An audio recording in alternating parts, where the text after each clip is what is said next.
मित्रांनो, कधी तुम्हाला पोलीस स्टेशन मधून फोन आला, SMS आला किंवा WhatsApp वरती नोटीस आली, तर काय कराल? अशा वेळेस हे 3 नियम लक्षात ठेवा.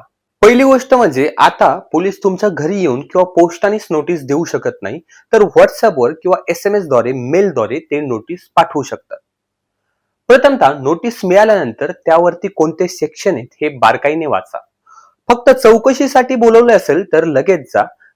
जर गुन्हा खूप गंभीर असेल आणि तुम्ही पोलीस स्टेशनला गेल्यानंतर अटकेची भीती असेल, तर अशा वेळेस एका चांगल्या वकिलाचा सल्ला घ्या व त्यानंतर अँटिसिपेटरी बेल दाखल करा. तुम्हाला कायदा तुमचा बचाव करण्याची पूर्ण संधी देतो. आणि तिसरी आणि शेवटची गोष्ट, पोलीस स्टेशनमध्ये गेल्यानंतर कोणत्याही कोऱ्या कागदावर किंवा कुठेही साईन करू नका. पोलिसांना सहकार्य करणं हे आपलं कर्तव्य आहे, पण कायद्याच्या चौकटीत राहून आपलं संरक्षण करणं ही आपली जबाबदारी आहे. त्यामुळे ही रील आपल्या मित्रांसोबत शेअर करा, सेव्ह करून ठेवा आणि अशाच कायदेशीर माहितीसाठी मला फॉलो करा.